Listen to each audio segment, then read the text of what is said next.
Tinulak ako ng tatay ko sa hagdan at sinabing, alisin mo ang batang yan. I-enjoy mo ang bago kong kwento. Noong ika-19 ng Setyembre, hinawakan ako ng tatay ko sa magkabilang balikat sa tuktok ng hagdanan sa aming ancestral house sa New Manila, Quezon City. Ang aking 4 na buwang gulang na anak na si Rosa ay nasa aking mga bisig. Tinulak niya ako patalikod dahil tumanggi akong ibigay ang aking sanggol sa aking nakatatandang kapatid na lalaki na parang siya ay isang piraso ng muebles na pwedeng hiramin ng kahit sino at hindi na ibabalik. Nakakapit ako sa hawakan ng hagdan gamit ang isang kamay. Inikot ko ang buo kong katawan palibot kay Rosa na parang isang talukap at dumausdus ako pababa ng 3 baitang gamit ang aking likod. Ang karpet ay bumaon at nakapaso sa aking kamisyeta at ang aking pulso ay nabaluktot ng patagilid. Humahagulgol ang aking anak at ang aking ama, si Gorio Cruz, ay nakatayo sa tuktok ng hagdanan at sinigawan ako na ang mana ay para sa aking kapatid at kailangan kong alisin ang batang iyon. Iyan ay totoong pangungusap mula sa tunay kong buhay. Sa ilang gabi, hindi pa rin ako makapaniwala na lumabas iyon sa bibig ng sarili kong ama. Ang pangalan ko ay Elena. Ako ay 31 taong gulang. Nagtatrabaho ako bilang isang dental hygienist sa isang klinika sa Ortigas Avenue sa Pasig. Nagbabayad ako ng sarili kong renta. Ako ang nag-aasikaso ng sarili kong buwis. At hindi ako humingi sa aking mga magulang ng kahit isang piso simula noong ako ay 19 na anyos. At sa hindi maipaliwanag na dahilan, sa mata ng aking pamilya, hindi pa rin ako naging sapat. Ang paglaki sa bahay ng mga Cruz ay nangangahulugan ng pagkatuto ng isang patakaran ng maaga. Ang aking nakatatandang kapatid na si Kiko ay hindi maaaring magkamali at ako naman ay hindi maaaring gumawa ng tama. At hindi ito patago. Nung nag-19 si Kiko, binilhan siya ng aking mga magulang ng isang brand new na Toyota Fortuner. Kulay pula, galing mismo sa kasa, may malaking laso sa hood, parang sa commercial ng kotse. Nung nag-16 ako, nakuha ko ang lumang mountain bike ni Kiko, yung may baluktot na gulong sa harap na kumakabig pakaliwa ng napakalakas na iisipin mong sinusubukan din itong tumakas sa pamilya. Sinakyan ko ang sirang bike na iyon papunta sa una kong trabaho sa isang milk tea shop sa Cubao at sinabi sa sarili ko na ito ay napapatibay ng karakter. Si Kiko ay nag-aral sa De La Salle University. Sinagot ng aking mga magulang ang bawat sentimo, higit 3 milyong piso sa loob ng 4 na taon. Ako naman ay pumasok sa PUP at kumuha ng student loans na nagkakahalaga ng 1.5 milyong piso na binabayaran ko pa rin hanggang ngayon. Nang tanungin ko ang aking ama kung bakit may pagkakaiba, tinignan niya ako ng diretso sa mata sa hapagkainan tuwing linggo at sinabing, mas may potensyal si Kiko. Binulang kasimple, parang nagkukomento lang siya tungkol sa panahon. At alam mo ba kung ano ang pinakamasakit na bahagi? Sa mahabang panahon, naniwala ako sa kanya. Yan ang nagagawa sa'yo ng pagiging invisible child o anak na hindi nakikita. Hindi mo namamalayan na invisible ka hanggang sa may makakita na sa'yo sa wakas. Ang taong yun ay si Tomas, ang aking asawa. Nagkakilala kami sa barbecue ng isang kaibigan sa Marikina noong ako ay 26. Si Tomas ay isang mekaniko ng diesel sa isang talyer ng mga truck. Ang mga kamay ay parang liha, pero ang puso ay parang mantikilya. Noong unang beses siyang pumunta para makilala ang aking mga magulang, nagsuot siya ng plansadong polo at dinalhan ang aking ina ng isang buke ng mga bulaklak na binili niya sa Dangwa. Ang aking ina, si Pilar, ay tumingin sa kanya na parang nagdala siya ng grasa ng makina sa kanyang kaluluwa.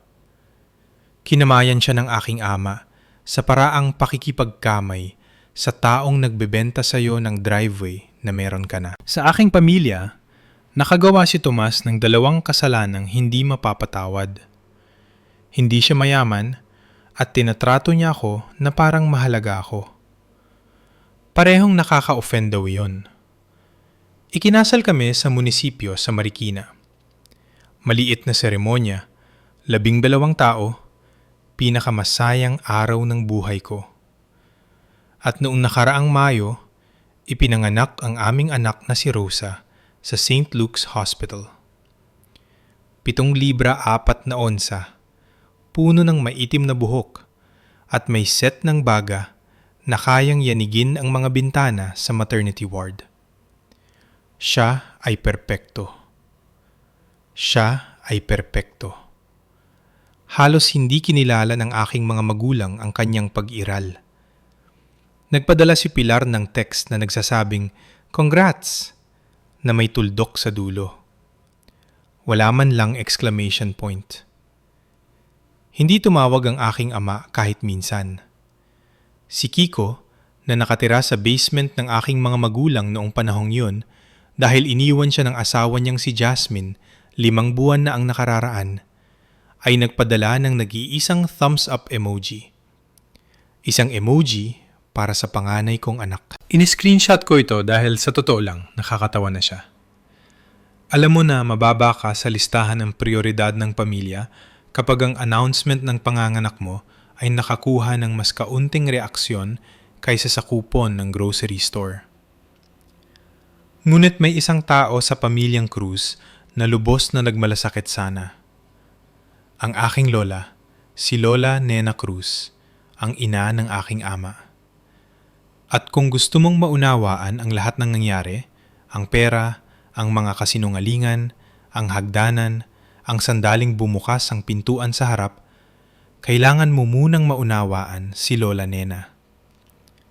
Si Lola Nena ay ang uri ng babae na nagtayo ng mga bagay gamit ang kanyang sariling mga kamay at matinding katigasan ng ulo. Nagsimula siya noong siya ay nasa edad 40.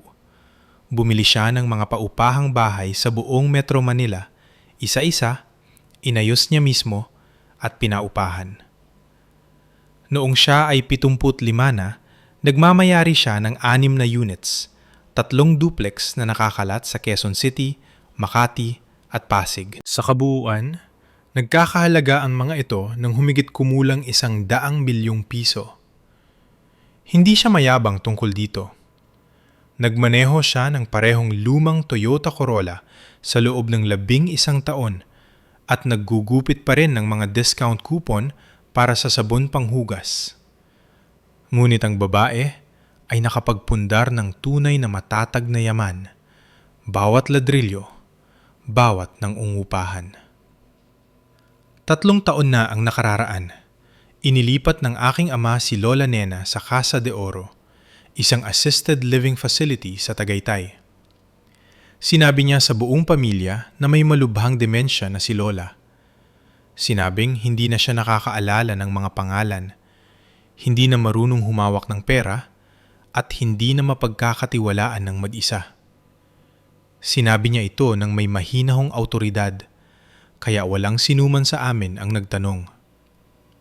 Nahihiya ako doon ngayon. Dapat ay bumisita ako. Dapat ay kinuha ko ang telepono at tinawagan mismo ang pasilidad. Ngunit ako ay 28 anyos noon. Nagtatrabaho ng full-time, nagpaplano ng kasal, at nagtiwala ako sa aking ama. Yun ang pinakamalaki kong pagkakamali. Si Goryo ang naging tanging tagapamahala ng mga ari-arian ni Lola Nena. Ang kanyang mga bank account, ang kanyang trust fund, lahat. Siya ang naging bantay sa pagitan ng aking lola at ng labas na mundo. At sa loob ng 3 taon, yun mismo ang gusto niya. Pagkatapos nung kalagitnaan ng Agosto, tumawag ang aking ama para sa isang family meeting sa bahay sa New Manila.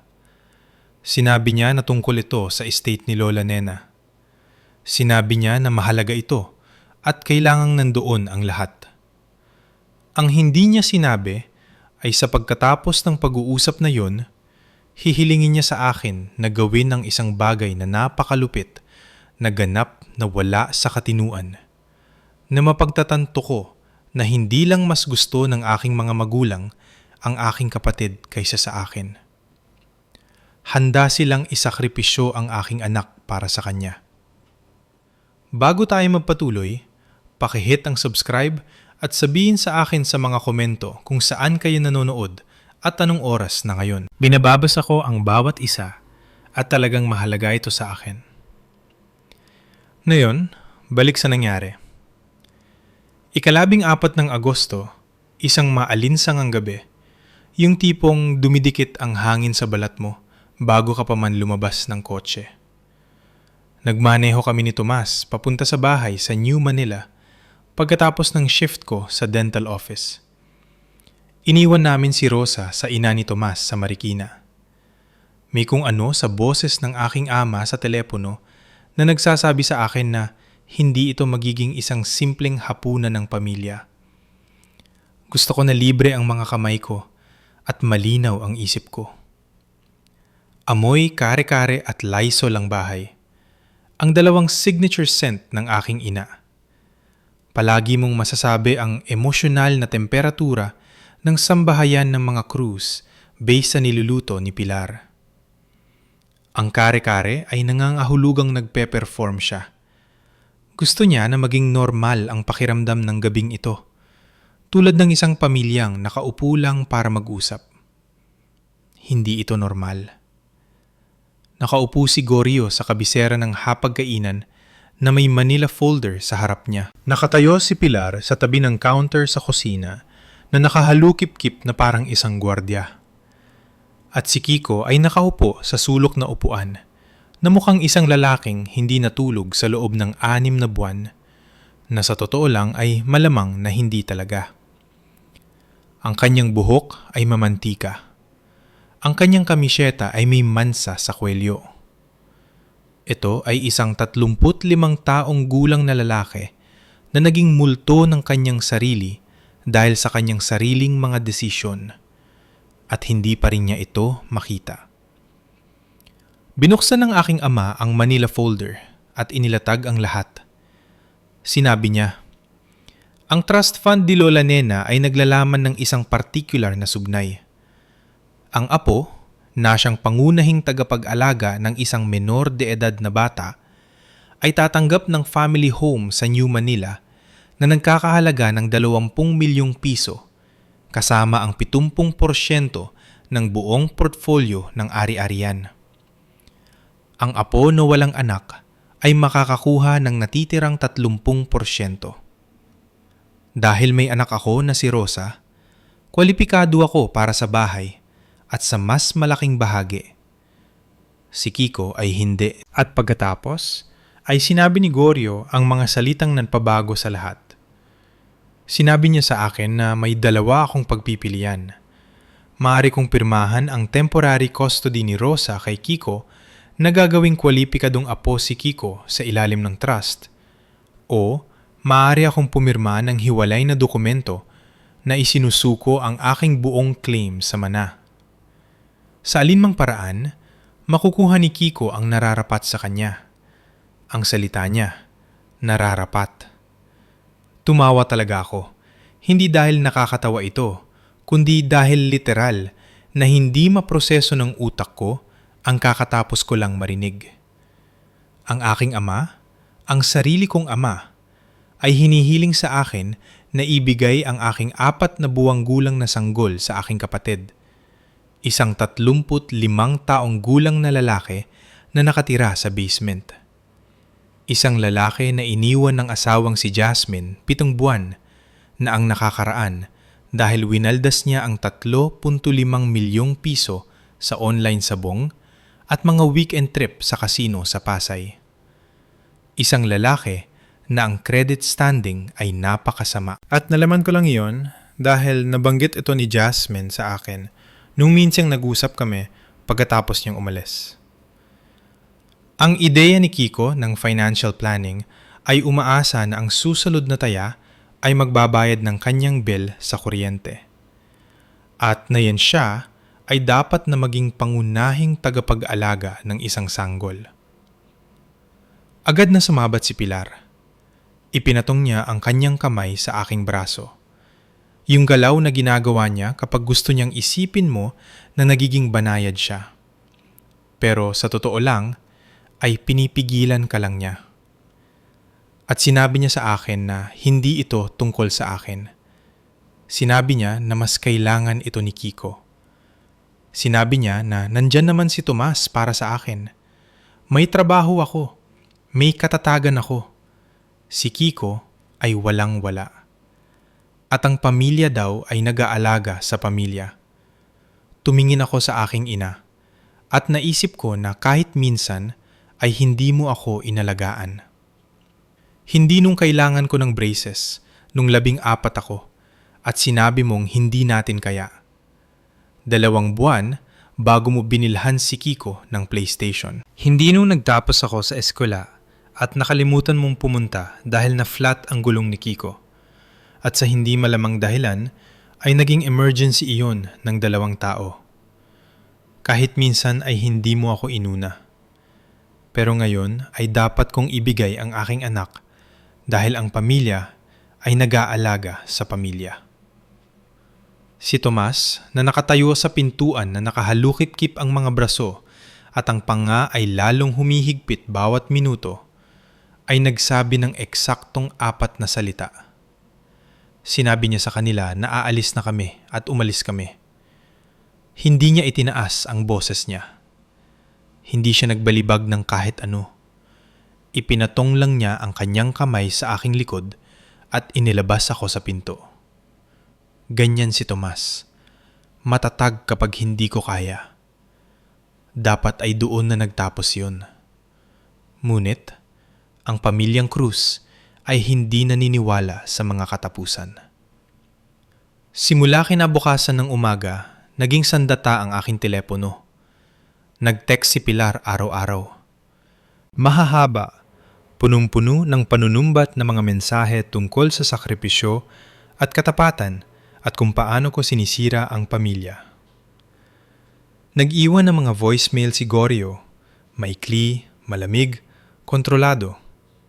Sinabi niya na mayroon akong hanggang Setyembre 19 para gawin ang tamang desisyon. Sinabi niya na kung hindi ako makikipagtulungan, gagawin niyang napakahirap na mga bagay-bagay. Hindi niya ipinaliwanag kung ano ang ibig sabihin noon. Hindi na niya kailangan. Ang telepono ko ay tumutunog ng sobra, kaya tinanong ni Tomas kung tumatakbo ba ako sa eleksyon. Sa pagitan ng araw-araw na nobela ng panunumbat ni Pilar, mga banta sa voicemail ni Goryo at isang malungkot na emoji ni Kiko bawat gabi, mas marami akong notification kaysa sa isang teenager. Nagsimula na ring mag-text si Kiko sa akin ng hiwalay. Mga nakakaawang mensahe na halos nagmamakaawa. Sabi ng isa ay aalagaan daw niya ng mabuti si Rosa. Ang isa naman ay nagsabing kailangan lang niya ang mana para makabangon muli. Parang ang isang sanggol ay isang baitang ng hagdan. Parang ang aking anak ay kasangkapan para sa kanyang pagbangon. Pero heto ang talagang nagsimulang bumagabag sa akin. Dumaan ako sa bahay sa New Manila isang hapon ng linggong yun at may nakatawag ng pansin ko. Ang aking ama na isang facilities coordinator sa isang maliit na kolehiyo na malamang na kumikita ng 1.2 milyong piso sa isang taon, ay nakatayo sa driveway sa tabi ng isang brand new na Ford Ranger Raptor. Ang truck na yon ay nagkakahalaga ng humigit kumulang 3 milyong piso. At sa pamamagitan ng bintana sa harap, napansin ko na ang kusina ay may mga bagong countertop. Mukhang quartz. Siguradong hindi ang lumang bitak-bitak na tiles na kinalakihan kong kainan ng almusal. Saan nanggaling ang perang yun? Inilagay ko ang tanong na yon sa isang kahon sa likod ng aking isipan.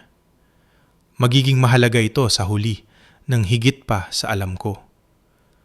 Gusto ni Tomas na magmaneho papunta doon at harapin mismo si Goryo. Pinigilan ko siya. Hindi dahil nagdududa ako kay Tomas, kundi dahil kilala ko ang aking ama. Kung nawala ng pasensya si Tomas kahit minsan, tatawag si Goryo ng pulis, magpapabiktima, magsasampa ng reklamo. Hindi tanga ang tatay ko. Siya ay mapagkalkula. At ang tanging paraan para talunin ang isang calculator ay gamit ang mas mahusay na matematika. Nang linggong yun, tinipon ko ang bawat dokumento na may pangalan ko. Bank statements, insurance papers, ang aming lease, birth certificate ni Rosa, marriage license ko. Bumili ako ng maliit na fireproof lockbox sa National Bookstore sa halagang 2,000 piso. At naglagay ako ng mga kopya ng lahat sa loob. Sana may nagsabi sa akin na gawin yon noong 20 anyos ako.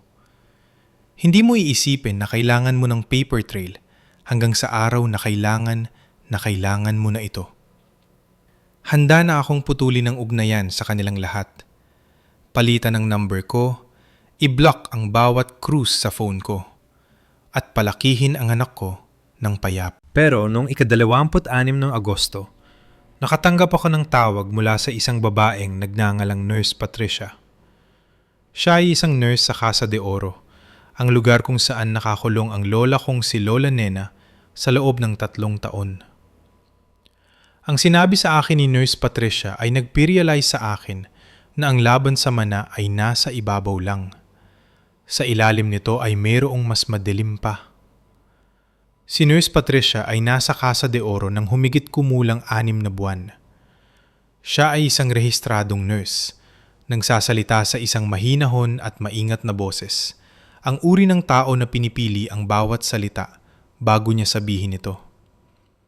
Sinabi niya sa akin na nahanap niya ang numero ko sa isang lumang emergency contact form na pinuna ng aking lola taon na ang nakakaraan bago kinuha ni Goryo ang lahat. Sinabi niya na may mga alalahanin siya tungkol sa sitwasyon ng pangangalaga sa aking lola. Partikular na ang tungkol sa mga paghihigpit na inilagay ni Goryo sa kanya. At pagkatapos ay may sinabi siya na nagpatigil sa akin sa gilid ng Ortigas Avenue at naupo lang doon habang umaandar ang makina. Sinabi niya sa akin na ang aking lola ay walang malubang demensya. Nakaupo ako doon ng siguro ay 30 segundo. Hindi humihinga. 3 taon. 3 taon, sinabi sa akin ng pamilya ko na wala na sa sarili si Lola Nena. Na hindi na siya nakakaalala ng mga mukha. Hindi na makasabay sa usapan. Hindi na makakilos ng maayos. At na yon ay sinasabi sa akin ng isang nurse na iyon ay isang kasinungalingan. Ipinaliwanag ni Nurse Patricia na noong nagsimula siya sa Casa de Oro noong Marso, binigyan siya ng staff ng briefing sa file ni Lola Nena. Pasyente ng demensya, nalilito, madalas magkaroon ng paranoid na akusasyon tungkol sa kanyang pamilya. Standard protocol, limitahan ang stimulation, paghigpitan ang mga bisita ayon sa tagubilin ng may hawak ng power of attorney, at ilihis ang atensyon kapag siya ay naging balisa. Ngunit hindi mapagtugma ni Nurse Patricia ang file na iyon sa babaeng atwal niyang nakilala dahil si Lola Nena ay nagpapatakbo ng tournament ng Scrabble tuwing Martes sa common room at nananalo halos bawat linggo. Nag-organisa siya ng book club tuwing Huwebes na may 9 na regular na miyembro. Nasa kalagitnaan na siya ng isang 700 pahinang talambuhay ni Jose Rizal at may mga opinyon tungkol sa stock market na mas matalas pa kaysa sa karamihan ng mga financial advisor na nakilala ko. Sinabi niya kay Nurse Patricia na sinumang walang kahit maliit na investment ay, sa kanyang eksaktong mga salita, nag-iiwan ng pera sa bangketa. Sinabi ni Goryo sa buong pamilya na hindi matandaan ng kanyang ina ang sarili niyang pangalan. Ang pinakaunang sinabi ni Lola Nena kay Nurse Patricia noong araw na nagkita sila ay ang eksaktong balanse ng kanyang savings account hanggang sa huling sentimo. Ang babaeng ito ay mas matalas pa sa bagong pares ng gunting sa kusina. At napaniwala ng tatay ko ang buong mundo na nawala na ang katinuan niya. Ganito ito ginawa ni Goryo. Hakbang-hakbang, parang isang manual para sa pagbubura ng isang tao. Una, kinuha niya ang cellphone ni Lola Nena. Sinabi sa staff na nakakasama ito sa kanya. Pangalawa, nag-file siya ng power of attorney paperwork at inilista ang kanyang sarili bilang nag-iisang autorisadong bisita. Walang ibang makakakita sa kanya nang wala ang kanyang nakasulat na pahintulot. Pangatlo, at ito ang bahagi na nagpapakirot sa tiyan ko tuwing naiisip ko ito. Sinabi niya sa nursing staff na si Lola Nena ay dumaranas ng mga paranoid episodes bilang bahagi ng kanyang demensya. Kaya, nang sabihin ni Lola Nena sa mga nurse na ninanakaw ng kanyang anak ang kanyang pera, hindi sila nag-imbestiga. Isinulat nila ito bilang isang sintomas. Tinapik nila ang kanyang kamay at pinalitan ang paksa. Isang babaeng nagsasabi ng totoo at walang naniwala sa kanya dahil ang sarili niyang anak ay tinawag siyang baliw. Sinubukan ni Lola Nena na humingi ng tulong. Hiniling niya sa mga miyembro ng staff na tumawag sa telepono para sa kanya. Hiniling niya sa kanila na magpadala ng mga sulat.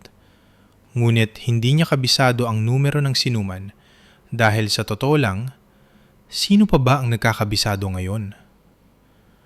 Ang lahat ay nasa teleponong kinuha ni Goryo. Hindi rin niya alam ang bago kong address dahil lumipat ako pagkatapos magpakasal kay Tomas. At kapag sinabi ng may hawak ng POA mo sa pasilidad na ikaw ay paranoid at delusional, ang iyong mga salita ay nawawalan ng kahulugan. Nagiging isa kang babaeng sumisigaw sa isang soundproof na kwarto sa loob ng 3 taon. Iba si Nurse Patricia dahil pumasok siya na may malinaw na paningin. Hindi siya sinanay sa bersyon ng realidad ni Goryo. Nakita niya ang isang 81 anyos na babae na nagpapatakbo ng mga book club, nagbibiro tungkol sa ulam sa cafeteria, at nag-oorganisa ng mga gabi ng laro. At pagkatapos ay nakita niya ang chart na nagsasabing malubang pagbaba ng pag-iisip. Ang dalawang larawang iyon ay hindi nang tutugma. At sa Pilipinas, tungkulin ng mga health professionals na i-report ang mga ganitong hinala. Kung pinaghihinalaan niya ang pang-aabuso o pagpapabaya sa matatanda, kailangan niyang kumilos. Kaya, hinalukay niya ang lumang emergency contact form mula sa isang filing cabinet, nahanap ang numero ko, at tumawag. Makalipas ang 2 araw, sa isang tahimik na umaga, noong alam kong nasa trabaho si Goryo, nagmaneho ako papunta sa Casa de Oro. Pumirma ako sa front desk at inihatid ako ni Nurse Patricia sa isang tahimik na pasilyo papunta sa kwarto 14B. Ang aking lola ay nakaupo sa isang asul na silyon sa may bintana. Nagbabasa ng library copy ng isang mystery novel na sira na ang spine. Mukha siyang mas payat kaysa sa naalala ko. Mas maliit, ngunit ang kanyang mga mata ay pareho pa rin. Mabilis at matalas at puno ng isang bagay na hindi nagawang patayin ng 3 taong pagkakabukod. Tumingala siya sa akin at sa loob ng ilang segundo ay walang nagsalita sa amin. Pagkatapos ay sinabi niya ang pangalan ko. Malinaw na malinaw. Walang pag-aalinlangan, walang kalituhan, ang pangalan ko lang. Parang bumisita ako noong nakaraang linggo, sa halip na 3 taon na ang nakakaraan. Dala ko si Rosa. Nagpapasuso ako kaya kung saan ako pumunta, kasama siya. Nakastrap sa dibdib ko sa isang kariyer. Binuhat ko siya at inilagay sa mga bisig ni Lola Nena at nagsimulang manginig ang mga kamay ng aking lola. Hindi dahil sa kahinaan, kundi dahil sa isang bagay na mas malaki pa doon. Walang nagsabi sa kanya na nagkaroon ako ng sanggol. 3 taon sa kwartong yun at wala ni isang tao ang nagbanggit na may apo na siya sa tuhod. Hinawakan niya si Rosa at tinitigan ang mukha nito ng mahabang panahon. Pagkatapos ay tumingala siya sa akin at sinabing nakuha ng sanggol ang ilong niya at humingi siya ng paumanhin tungkol doon dahil hindi iyon ang kanyang pinakamagandang katangian. Tumawa ako ng napakalakas na halos magising ko ang babaeng natutulog sa kabilang kwarto. Iyon si Lola Nena. Kahit sa gitna ng lahat ng kadilimang ito, nakakahanap siya ng nakakatawa. Nang mahimasmasan na siya, naging seryoso si Lola Nena. Tahimik. Ang uri ng katahimikan na naalala ko noong bata pa ako at nakaupo siya sa kanyang mesa sa kusina na may calculator at isang tumpok ng mga tseke ng renta, nagbibilang sa kanyang mga ari-arian. Nasa business mode siya. Sinabi niya sa akin na ang kanyang orihinal na trust na isinulat ng kanyang abogado, si Attorney De Los Santos, sa opisina nito sa Makati, ay hinati ang lahat ng pantay sa pagitan namin ni Kiko 50-50. Walang kondisyon, walang sugnay tungkol sa mga anak o pag-aalaga. Isang malinis at patas na hatian dahil, ayon sa kanya, parehong apo niya ang nararapat na magkaroon ng pantay na simula sa buhay. Ngunit 2 taon na ang nakararaan, sinibak ni Gorio si Attorney De Los Santos. Walang binigay na dahilan, sinabi lang sa kanya na hindi na kailangan ang kanyang serbisyo. Pagkatapos ay nagdala siya ng isang lalaking nagngangalang Attorney Garcia na sa pagkakaalam ni Lola Nena ay ginawa ang anumang hilingin ni Gorio sa kanya. Muling isinulat ni Garcia ang trust. Idinagdag niya ang sugnay tungkol sa apo na may menor de edad na anak na tumatanggap ng bahay sa New Manila, kasama ang 70% ng portfolio. Noong panahong yon, kasal pa si Kiko kay Jasmine at di umano ay sinusubukan nilang magkaanak. Tumaya si Gorio na magkakaanak muna si Kiko. Ngunit pagkatapos ay iniwan ni Jasmine si Kiko noong Enero dahil sa pagsusugal. At 5 buwan pagkatapos, ipinanganak ko si Rosa. Ang sariling laro ni Gorio ay bumalik sa kanya. Ang sugnay na nilikha niya para tulungan si Kiko ay nakakatulong ngayon sa akin at hindi nga ito maibabalik nang hindi inaamin na gumawa siya ng pandaraya. Kaya, ang tanging paraan niya ay ang pilitin akong ibigay ang aking anak o isuko ang aking bahagi ng buo. Iyon ang nagpaliwanag sa desperasyon. Iyon ang nagpaliwanag sa panggigipit. Hindi lang sakim ang tatay ko. Nakulong siya sa sarili niyang kasinungalingan at sa pera. Kaya mas malala yun. Sinabi sa akin ni Lola Nena na bago kinuha ni Gorio ang kanyang telepono, napansin na niya na hindi nagtutugma ang mga numero. Ang kanyang 6 na ari-arian ay kumikita ng humigit kumulang 400,000 piso sa pinagsamang buwanang renta. Ngunit ang mga deposito sa kanyang mga account ay nasa 150,000 piso lamang. Bawat buwan, higit sa 250,000 piso ang naglalaho na lang. Sa loob ng 3 taon, umabot yon sa humigit kumulang 10 milyong piso na napunta sa bulsa ng aking ama. Hindi lang naglalaro ng paborito ang tatay ko. Ninanakawan niya ang sarili niyang ina habang nakaupo ito sa isang kwarto na walang telepono at walang bisita, na may tatak na baliw para walang maniwala. Kung mayroon kang magulang o lola sa isang care facility, bisitahin mo sila. Hindi sa Pasko, hindi sa kaarawan nila. Pumunta ka sa isang random na Martes ng umaga, tabihan mo sila, tanungin kung kamusta talaga sila. Dahil minsan, ang taong dapat na nagpoprotekta sa kanila ay ang taong kailangan nilang pag-ingatan. Nang gabing iyon, nakaupo ako sa aking kotse sa parking lot ng Casa de Oro. Tulog si Rosa sa kanyang car seat. Nanginginig ang mga kamay ko sa manibela at gumawa ako ng desisyon. Hindi ako tatakbo. Hindi ko papalitan ang numero ko at magtatago. Babasagin ko ang aking ama ng legal, tahimik at ganap. At ang aking 81 anyos na lola, ang babaeng sinubukang burahin ng aking ama sa mundo, ay may plano na. Nakaupo siya sa kwartong yon sa loob ng 3 taon na walang ibang kasama kundi oras at galit. At maniwala ka sa akin, pinag-isipan ito ni Lola Nena ng mas mahusay kaysa sa akin. Ang unang sinabi sa akin ni Lola Nena sa aking ikalawang pagbisita sa Casa de Oro ay ang paghihigante ay isang ulam na pinakamasarap ihain kapag may dokumentasyon. Sinabi niya ito ng seryoso ang muka, nakaupo sa asul na silyon na iyon.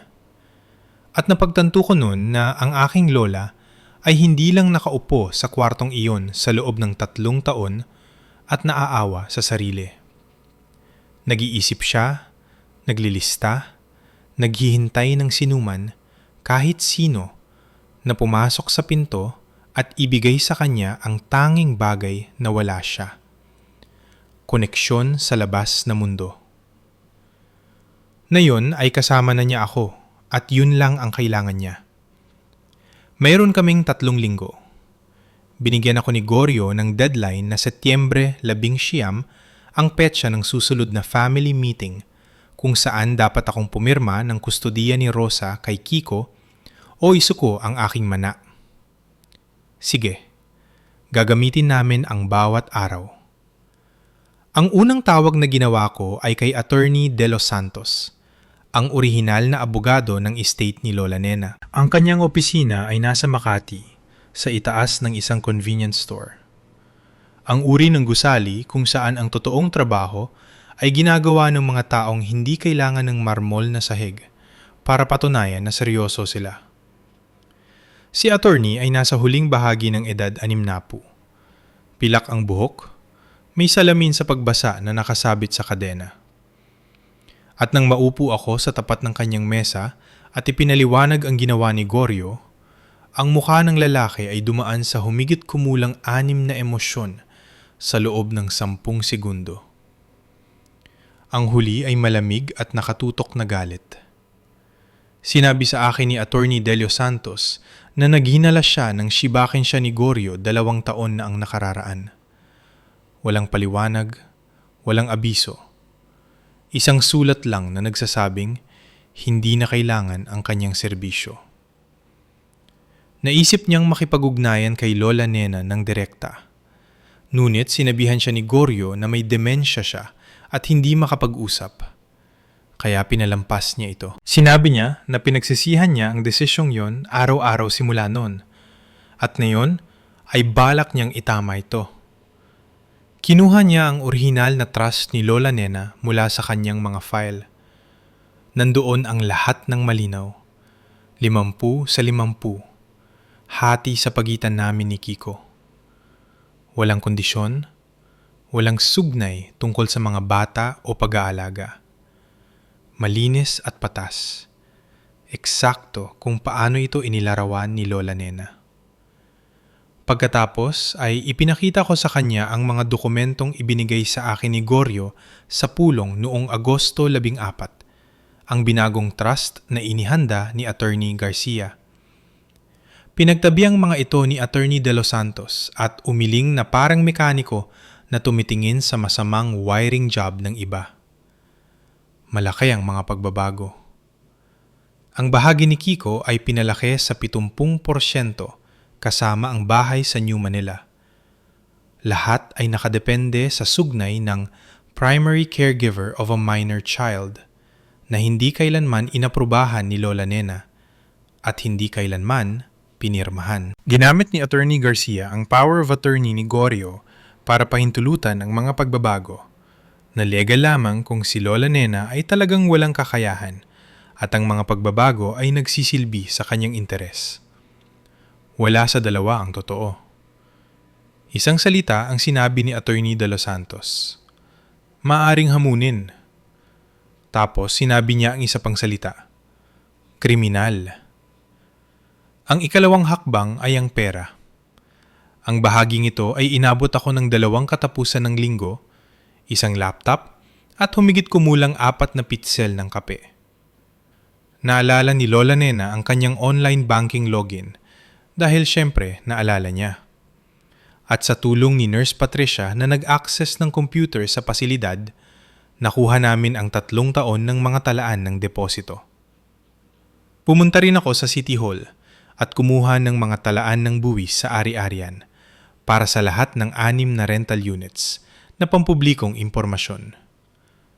Pagkatapos ay ikinumpara ko ang inaasahang kita sa renta laban sa kung ano ang aktwal na idineposito sa mga account ni Lola Nena. Nakakagulat ang agwat. Ang mga ari-arian ni Lola Nena ay kumikita ng humigit kumulang 400,000 piso bawat buwan sa pinagsamang renta. Ngunit halos 150,000 piso lamang ang pumapasok sa kanyang mga account. Ang natitirang 250,000 bawat buwan ay naililihis. Gumawa ako ng spreadsheet buwan-buwan, bawat ari-arian, at ang kabuuan sa loob ng 36 na buwan ay umabot sa humigit kumulang 10 milyong piso. Ang perang yun ay dumadaloy diretsyo sa personal checking account ni Gorio. At mula doon, ang ilan dito ay napunta sa kung saan na hindi ko inaasahan. Ngunit makararating ako dyan sa ilang sandali. Ang ikatlong hakbang ay ang pinakamahalagang piraso, ang pagpapatunay na may kakayahan si Lola Nena. Dahil ang buong depensa ni Gorio ay ang kanyang ina ay may demensya at kumikilos siya para sa pinakamahusay na interes nito. Kailangan namin ng doktor para basagin yon.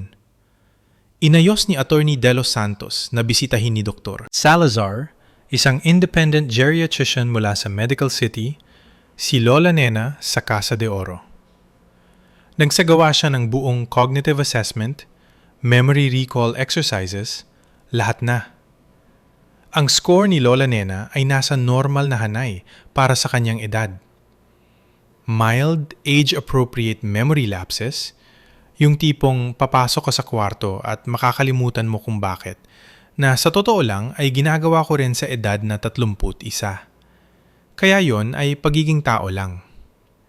Ang nakasulat na ulat ni Dr. Salazar ay nagsasaad sa malinaw na clinical na wika na si Lola Nena Cruz ay ganap na may kakayahan na pamahalaan ang kanyang sariling mga gawain at gumawa ng kanyang sariling mga desisyon. Nabanggit din ng doktor sa isang hiwalay na addendum na ang mga kondisyon ng paghihiwalay kay Lola Nena, walang telepono, pinaghihigpitan ang mga bisita, tanging POA na kinokontrol ng isang miyembro ng pamilya, ay nagtaas ng mga seryosong babala na naaayon sa pang-aabuso sa matatanda. Ang ulat na yon ay isang granada na natanggal ng pin. Kailangan lang naming magpasya kung kailan ito ihahagis. Sa ikalimang linggo ng Setyembre, nabuo na ni Attorney De Los Santos ang buong pakete. Ang orihinal na trust, ang mga mapanlinlang na pagbabago, ang spreadsheet ng nawawalang pera, ang cognitive assessment ni Dr. Salazar, isang formal na reklamo sa piskalya sa prosecutor's office para sa financial exploitation ng isang elderly adult, isang petisyon upang bawiin ang power of attorney ni Gorio, at isang mosyon upang ibalik ang orihinal na mga tuntunin ng trust. Ang lahat ay isinampa noong Setyembre 15, 4 na araw bago ang pulong. At heto ang bahagi na nagbibigay pa rin sa akin ng kakaibang kasiyahan. Noong Setyembre 15, nang dalhin ni Attorney De Los Santos ang reklamo sa opisina ng piskal, nang makarating ang mga bank record na iyon sa mesa ng taga-usig, nang maipasok ang cognitive assessment ni Lola Nena sa opisyal na talaan, ang tatay ko ay nasa bahay nanonood ng basketball. Wala siyang kaalam-alam. Ang mga pader ng kanyang buhay ay bumabagsak na at nakaupo siya sa kanyang recliner na iniisip na nanalo siya. Ang pagpapanggap na pinag-iisipan ko pa rin ang kanyang alok sa loob ng 3 linggong yun ay ang pinakamahirap na pagganap sa aking buhay. Tinawagan ko si Goryo noong Setyembre 10. Hinayaan kong manginig ng kaunti ang boses ko at sinabi sa kanya na pinag-iisipan ko ito, na kailangan ko ng mas maraming oras. Ngunit naintindihan ko ang kanyang posisyon. Mapagbigay siya sa telepono, sa paraang nagiging mapagbigay ang mga makapangyarihang tao kapag iniisip nilang susuko ka na. Sinabi niya sa akin na maglaan pa ng ilang araw. Sinabi niya na alam niyang gagawin ko ang tamang bagay. Nararapat ako sa isang award para sa tawag na yun o kahit man lang gift check sa SM. Naghanda kami ni Tomas para sa Setyembre 11 nang magkasama. Ideya niya na magkaroon ng malapit na Lola Nena at Atty. De Los Santos bilang safety plan. Hindi siya nagtitiwala kay Goryo. Hindi kailanman. At gusto niya ng mga saksi sa malapit. Sina Lola Nena at attorney ay mapaparada sa kabilang kanto sa kotse ni attorney. Kung may mangyaring mali, mantetext si Tomas ng isang salita at papasok sila.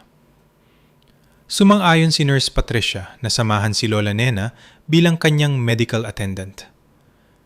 3 tao, 1 block ang layo, handa kung kinakailangan. Maaring isipin ng ilang tao na sobra yon. Ngunit lumaki si Tomas sa isang bahay kung saan ang kanyang ama ay nanununtok ng pader kapag huli ang hapunan. Nakikilala niya ang panganib sa paraan ng pagkilala ng ilang tao sa panahon bago tumama ang bagyo. At hindi niya hahayaang pumasok ako sa bahay na yon nang walang backup plan. Ang savings account ko noong panahong yon ay may humigit kumulang 50,000 piso. Hindi isang kayamanan, ngunit sapat na para bigyan ako ng mga opsyon. Nagtatabi ako ng 1,000 piso kada sweldo, simula noong 24 ako. Kahit gipit, lalo na kapag gipit. Ang maliit na kusyon na yon ay nangangahulugan na hindi ko kailangang umuo sa anumang bagay dahil sa desperasyon. Kung ang kwentong ito ay nagtuturo sa iyo ng isang bagay, hayaan mong ito yon. Ang isang maliit na ipon ay hindi magbabago ng iyong buhay sa isang gabi, ngunit maaari nitong pigilan ang ibang tao na kontrolin ito. Nung gabi, bago ang Setyembre 11, tumayo ako sa nursery ni Rosa 2:00 ng madaling araw. Pinapanood siyang matulog.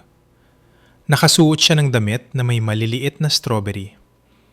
Ang kanyang mga kamay ay nakakuyom, tulad ng ginagawa ng mga sanggol, na parang handa siyang labanan ang mundo, at hindi pa man lang niya iminumulat ang kanyang mga mata. Ibinulong ko sa kanya na magiging mahirap na araw bukas. Ngunit ang lahat ng ginagawa ko ay para sa kanya. Pagkatapos ay natulog ako. Nag-set ng alarm ng 6:00 at hindi nakatulog ni 1 minuto. Setyembre 19, Biyernes, 6:00 ng gabi. Ang langit sa ibabaw ng Quezon City ay kulay lila. Yung tipong nagmumukhang painting ang lahat at parang hindi totoo. Si Tomas ang nagmaneho. Nakaupo ako sa passenger seat kasama si Rosa sa kanyang car seat sa likod ko. Nagpapasusu ako, kaya kung saan ako pumunta, kasama siya. Yun lang ang matematika ng bagong pagiging ina. Iminungkahi ni Tomas na iwan siya sa kanyang ina, ngunit si Rosa ay nag-cluster feed buong linggo at ayaw tumanggap ng bote. At sa totoo lang, bahagi ng akin, ang bahagi na hindi ko ipinagmamalaki ay naniwala pa rin na baka makita ng aking mga magulang ang kanilang apo at makaramdam ng kung anong makatao. Yon ang huling butil ng pag-asa na natitira sa akin. Hindi ito mabubuhay ngayong gabi. Pumasok kami sa driveway ng bahay sa New Manila ng 5:50 Ang bahay ay mukhang katulad ng dati. Malaking bahay na bato, mataas na gate. Ang mga halaman na pinapanatili ni Pilar na trimmed ng maayos. Ang bagong Ford Ranger Raptor ni Gorillo ay nakaparada sa garahe na parang tropeo. Pumarada si Tomas sa gilid ng kalsada at nag-text kay Attorney De Los Santos. "Nandito na kami." Kinumpirma ni Attorney na siya, si Lola Nena at si Nurse Patricia ay nakaparada sa kabilang kalye. Umaandar ang makina. Sa loob, amoy kape at lemon cleaner ang bahay. Walang kare-kare ngayon. Hindi na nagpe-perform si Pilar. Nakaupo siya sa hapagkainan na magkadaop ang mga kamay, nakababa ang tingin, ang postura ng isang babae na alam kung ano ang itatanong at nakipagkasundo na rito. Nakatayo si Gorillo sa kabisera ng mesa. Bukas ang Manila folder. Parehong folder mula noong Agosto 14, ngunit mas makapal na ngayon. Higit pang mga papel, higit pang mga lagda, higit pang mga linya para pirmahan ko ang aking anak o ang aking mana. Nagprint siya ng mga custody transfer forms. Nakikita ko ang header ng family court mula sa kabilang panig ng silid. Nakaupo si Kiko sa sulok. Mas malala ang itsura niya kaysa sa nakaraan. Mas payat. Ang kanyang tuhod ay nanginginig sa ilalim ng mesa ng napakalakas, kaya nanginginig ang mga tasa ng kape. Hindi siya tumingin sa akin. Alam mo yung pakiramdam na tumingin ka sa isang tao at napagtanto mong hindi sila galit sa'yo? Hindi sila nagbabalak laban sa'yo.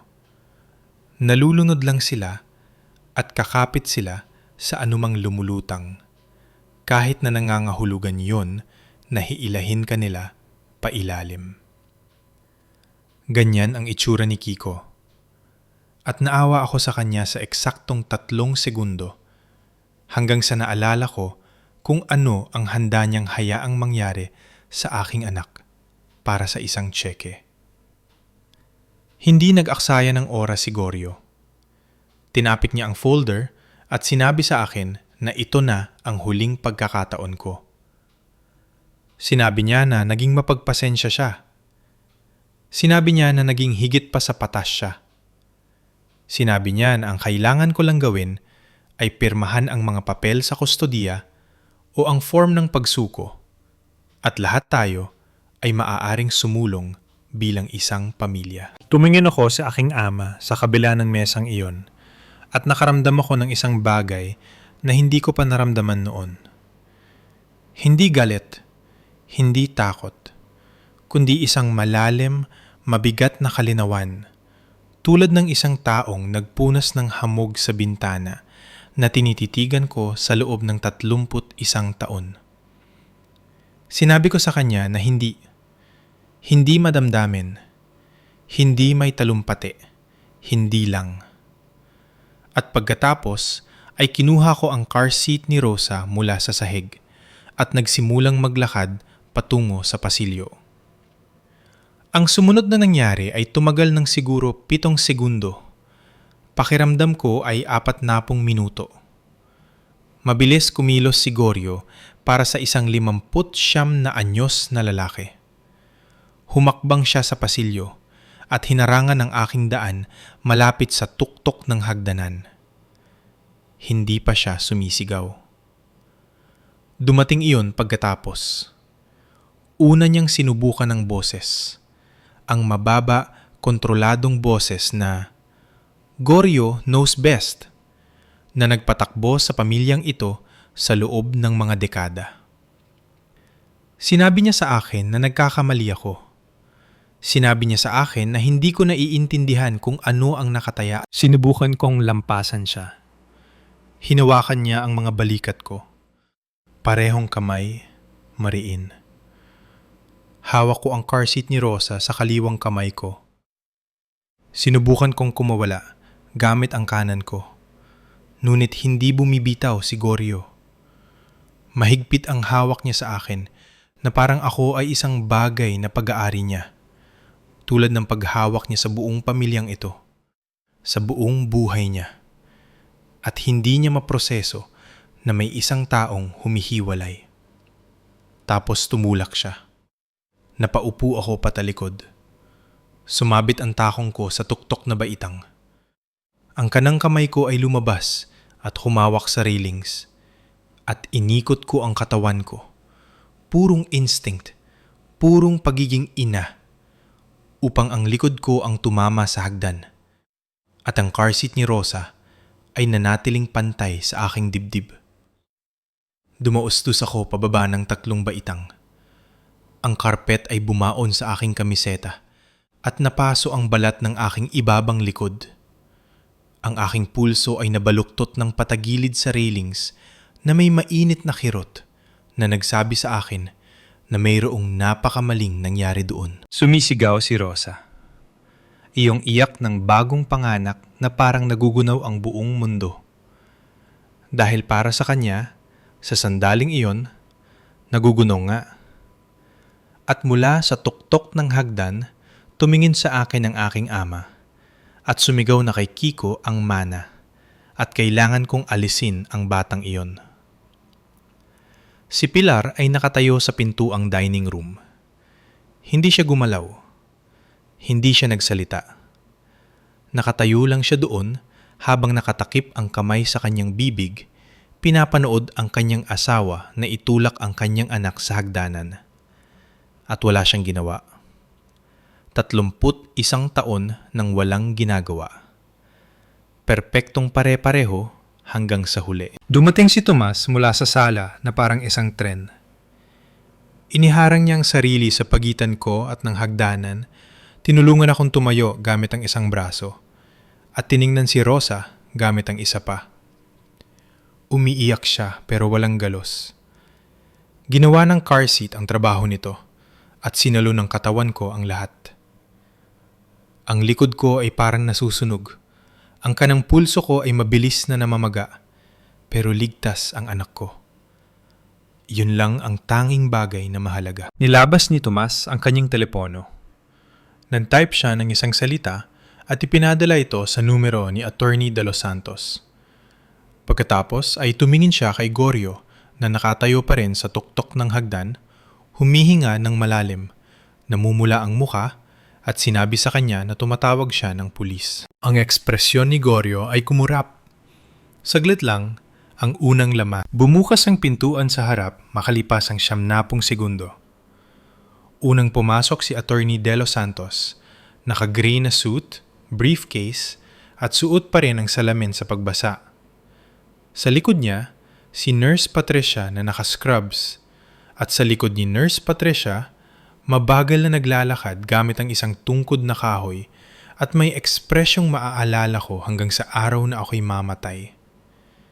Ang aking lola, si Lola Nena Cruz, 81 taong gulang, ang babaeng ikinulong ng aking ama sa loob ng 3 taon at sinabi sa mundo na wala na sa sarili. Nandun siya mismo, nakatayo sa kanyang pasilyo, nakatingala sa kanya. Namutla ang mukha ni Goryo, hindi ang puti ng galit o gulat, kundi ang puti ng isang taong pinapanood ang lupang bumubuka sa ilalim ng kanyang mga paa at napagtatanto na walang katapusan ang lalim nito.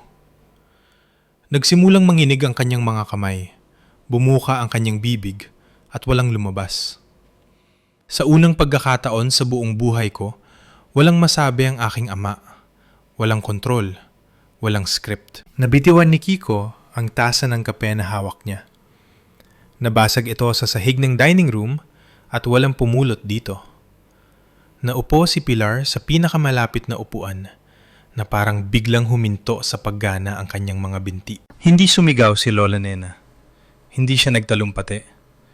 Naglakad siya papunta sa dining room, humila ng upuan at naupo sa mesa na parang siya ang may-ari ng lugar, na sa technical na paraan ay siya pa rin naman. Ibinaba ni Attorney De Los Santos ang kanyang briefcase sa mesa. Binuksan ito at naglagay ng isang folder sa harap ni Goryo. Sa loob ng folder na yon ay ang lahat. ang cognitive assessment ni Dr. Salazar na nagpapatunay na may kakayahan si Lola Nena. Ang mga bank record ng 36 na buwan na nagpapakita ng nawawalang 10 milyong piso. Ang orihinal na trust sa tabi ng mapanlinlang na pagbabago. At isang may selyong kopya ng reklamong isinampa sa Piskalya ng Quezon City, 4 na araw na ang nakararaan. Tinitigan ni Goryo ang mga dokumentong yon. Pinanood ko ang kanyang mga mata na gumagalaw sa mga pahina, ang mga numero, ang mga petsa, ang letterhead ng piskalya, at pinanood ko siyang umintindi. Hindi siya natalo ngayong gabi. Natalo na siya 4 na araw na ang nakararaan. Ang lahat, simula noon, ay isang taong patay na naglalakad at hindi lang niya alam. Hindi pa ako nakakita ng taong tumanda ng 10 taon sa loob ng 10 segundo. Si Goryo ay mula sa pagiging maautoridad ay naging mukhang isang taong kasasabi lang na may utang siya sa BIR ng buong retirement fund niya. Patuloy na nanginginig ang kanyang mga kamay. Sinubukan niyang magsalita ng 2 beses at sa parehong pagkakataon ay walang lumabas kundi hangin. Tumingin si Lola Nena sa kanyang anak sa kabila ng mesang yon at sinabi niya, "Tahimik, matatag." Ang boses ng isang babaeng may 3 taon para sanayin ang sandaling ito. "Goryo, pinalaki kita at wala pa akong kinahayang higit pa dito sa tanang buhay ko." Yun lang. Walang sigawan, walang dramatiko monologo, isang ina lang na nagsasabi sa kanyang anak ng katotohanan sa isang pangungusap. At sa kung paanong paraan, yon ay mas malala pa kaysa sa anumang maaari niyang sabihin. Tumawag si Tomas ng pulis ng alas 6:22. 2 opisyal mula sa QCPD ang dumating ng alas 6:39.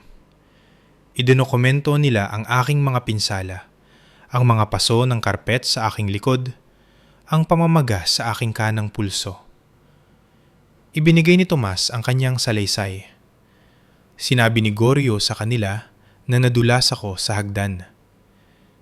Itinala ng mga opisyal ang parehong kwento, kumuha ng mga larawan at nag-file ng report. Hindi nila siya inaresto agad-agad na nakakainis na normal para sa mga insidente sa tahanan na may magkasalungat na kwento dito sa Pilipinas. Sinabi nila sa akin na maaari akong magsampa ng kaso sa piskalya. Nagawa ko na. Umalis kami sa bahay sa New Manila ng alas 7:45 ng gabing yun. Binuhat ni Tomas si Rosa. Inihatid ni Attorney De Los Santos si Lola Nena pabalik sa Casa de Oro. Sumama sa kanila si Nurse Patricia. Si Goryo ay nakatayo sa kusina ng mag-isa. Umakyat si Pilar sa taas nang walang imik. Si Kiko ay nasa balkonahe sa likod na nakaupo sa mga hakbang sa dilim. Walang nagpaalam sa sinuman sa kanila. Wala nang natitirang sasabihin. Kung nakaabot ka hanggang dito, ikaw ang dahilan kung bakit patuloy kong kinukwento ang mga istoryang ito. Kung hindi ka pa nakasubscribe, gusto kong sumali ka sa amin. Pindutin ang button na yon at alamin na talagang pinasasaya nito ang araw ko sa bawat oras. Salamat. Ngayon, hayaan mong sabihin ko sa iyo kung paano ito nagtapos. 4 na araw pagkatapos ng Setyembre 11, sa isang Martes ng umaga ng alas 7:15, 2 detective mula sa NBI at Piskalya ang pumasok sa driveway ng bahay sa New Manila. Naka-bathrobe pa rin si Goryo. Malamang na hindi siya nakatulog ng maayos o hindi talaga natulog simula nung Huwebes ng gabi. Mayroon silang warrant para sa kanyang pag-aresto. Ang mga kaso, pagsasamantala sa pananalapi ng isang nakatatanda sa ilalim ng Senior Citizens Act. Estafa na isang felony dahil ang ninakaw na halaga ay lumampas sa threshold. Serious physical injuries, reckless imprudence, at child abuse sa ilalim ng RA 7610. Dahil nasa mga bisig ko si Rosa nang itulak niya ako, Pinusasan nila ang aking ama sa sarili niyang driveway sa bahay na binayaran ng kanyang ina sa kalye, kung saan ginugol niya ang 30 taon sa pagpapanggap na isang kagalang-galang na tao. Walang kamera, walang audience, walang dramatikong eksena. 2 opisyal lang, isang pares ng posas, at ang tahimik na lagitik ng pagsasara ng buong buhay ng isang tao. Ang kanyang piyansa ay itinakda sa 200,000 piso. Hindi niya ito mabayaran. Ang pera sa kanyang mga account ay nakaw na pera, at ang mga account na yon ay naka-freeze. Si Gorio Cruz ay gumugol ng 11 araw sa Camp Karingal bago nakalikom si Pilar ng pang-bond gamit ang sarili niyang ipon. 11 gabi sa isang manipis na kutson para sa isang lalaking nagpa-renovate lang ng kanyang kusina gamit ang pera ng kanyang ina. May salita para sa ganyang uri ng matematika. Sa tingin ko, ay tinatawag itong hustisya. Ngunit hindi lang si Gorio ang sangkot. 2 linggo ang lumipas.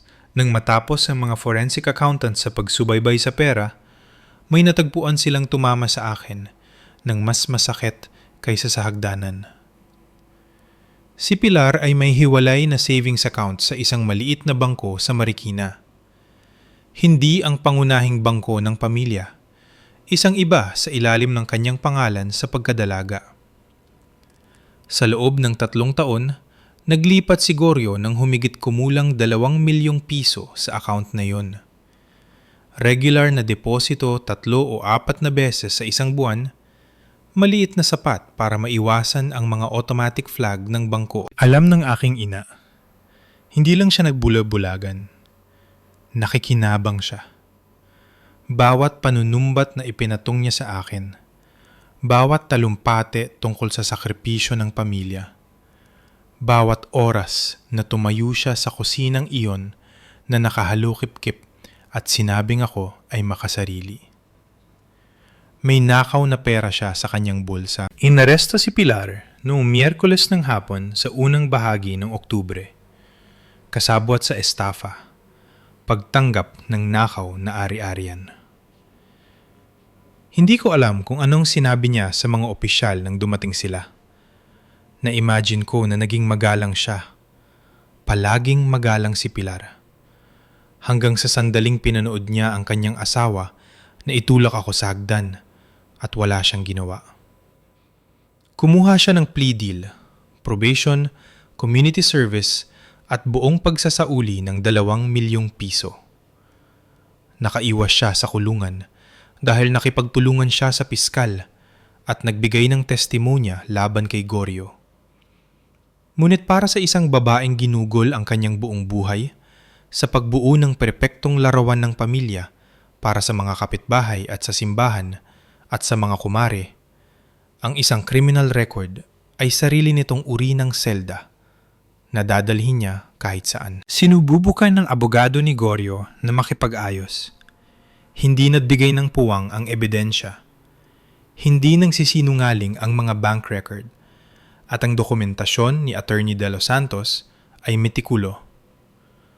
Kumuha si Gorio ng plea. 3 hanggang 6 na taon sa bilibid. Buong pagsasauli ng 10 milyong piso na wala siya at malamang na hindi na magkakaroon. Nawalan din siya ng trabaho. Ang isang kolehiyo ay hindi maaring mag-empleyo ng isang taong may felony conviction para sa pang-aabuso sa matatanda at pananakit. 30 taon ng katamtamang respeto nawala sa isang pagdinig sa sentensya. Si Attorney Garcia, ang abogadong nagbago ng trust ni Lola Nena sa ilalim ng utos ni Gorio. Hindi siya nakulong, ngunit binuksan ng Integrated Bar of the Philippines ang mga paglilitis laban sa kanya sa loob ng ilang linggo. Binago niya ang mga legal na dokumento gamit ang isang power of attorney na nakuha sa ilalim ng mapanlinlang na mga pagpapanggap nang walang pahintulot ng nagkaloob. Ang kanyang lisensya ay nasuspinde at ang disbarment ay sumunod sa loob ng 6 na buwan. May hiwalay na investigasyon para sa pamemeke na bukas pa rin, huling balita ko. Ang ilang mga kahihinatnan ay mabagal, ngunit nahahanap ka pa rin nila. At si Kiko, ang aking kapatid, ay hindi naharap sa mga kasong kriminal. Wala siyang ninakaw, wala siyang pinek, wala siyang itinulak. Ngunit kinausap siya ni Lola Nena ng pribado, silang dalawa lang, at sinabi sa kanya ang katotohanan tungkol sa kanyang bahagi sa estate. Nandoon ang pera para sa kanya. Bawat sentimo ng kanyang 50%, ngunit hindi siya makakakita ng kahit isang piso hanggang sa makatapos siya ng isang 70 araw na residential addiction treatment program. Kung huminto siya o bumalik sa bisyo bago matapos, ang kanyang bahagi ay ireredirekta sa isang charitable trust. Sa unang pagkakataon sa buhay ni Kiko, walang sinuman ang ayos nito para sa kanya. Walang mga magulang na sasagip na may dalang tseke. Walang kapatid na babae na kinokonsensya para magsakripisyo. Si Kiko lang. Isang programa at ang pagpili na lumaki sa edad na 35 o mawala ang lahat ng tuluyan. Hindi ko pa alam kung saan patungo ang kwentong yun. Iyon ay kanya para isulat. Binawi ni Lola Nena ang buong kontrol sa kanyang estate, sa kanyang mga ari-arian, at sa kanyang buhay. Umalis siya sa Casa de Oro at lumipat sa isang mas magandang pasilidad na pinili niya mismo. Isa sa Antipolo, mas malapit sa akin, kung saan pinili niya ang sarili niyang kwarto, may sariling telepono, at nagho-host ng Scrabble Night tuwing Martes nang walang pahintulot ng sinuman. Nakikita niya si Rosa tuwing Linggo ng umaga. Ang unang ginawa ni Lola Nena pagkatapos makuha ang kanyang telepono ay mag-download ng podcast app. 3 taon na walang internet at lumabas ang babae na gustong makinig ng true crime at gardening tips.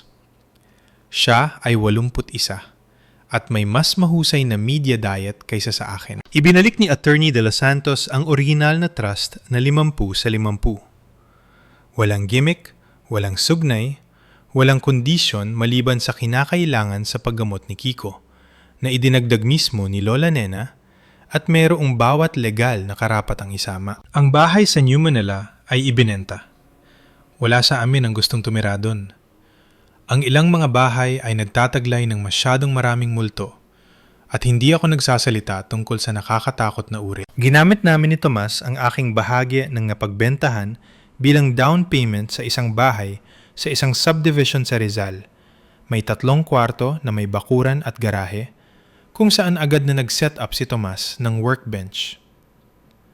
Noong unang umaga sa bahay na yon, gumawa ako ng scrambled eggs sa sarili naming kusina, sa sarili naming kalan, sa sarili naming counter. Nakatayo ako doon na may spatula sa isang kamay at ang aking anak sa aking balakang. At umiyak ako. Hindi yung malungkot na uri, kundi yung uri na pinaghirapan mo. Pumasok si Tomas, tumingin sa akin, at nagtanong kung nasunog ko ba ang mga itlog. Hindi naman. Pero ganyan si Tomas. Pinanood ng lalaki ang isang pamilya na sumabog 3 linggo na ang nakararaan. At ang una niyang alalahanin ay palaging kung ang almusal ay magpapatunog ng smoke alarm. Tama si Tomas sa simula pa lang. Siya nga pala, sa tuwing sinasabi niya sa akin na hindi karapat-dapat ang pamilya ko sa aking enerhiya, sa tuwing sinasabi niya na mas mahalaga ako kaysa sa mga mumo na ibinato nila sa akin, kailangan ko lang ng 3 dekada at 1 hagdanan para marinig siya sa wakas. May garapon kami ni Tomas sa counter ng kusina ngayon. Tuwing Biyernes ng gabi, bawat isa sa amin ay nagsusulat ng isang magandang bagay na nangyari sa linggong yun at inihuhulog ito sa loob. Sa bisperas ng bagong taon, babasahin namin ang lahat. Karamihan sa mga ito ay magiging maliit. Ang unang halakhak ni Rosa, isang napakagandang parking spot, Isang perpektong tasa ng kape sa isang malamig na umaga. Ngunit yun ang buong punto. Ang maliliit na bagay ay ang malalaking bagay. Palagi naman, minsan ang anak na hindi nila pinapansin ay ang siyang nagliligtas sa buong pamilya. Iyon lang para sa araw na ito. At lubos akong nagpapasalamat na nanatili kayo sa akin sa buong kwentong ito. May isa pang naghihintay para sa inyo mismo sa inyong screen at may pakiramdam ako na magugustuhan nyo rin ito. Magkita tayo doon.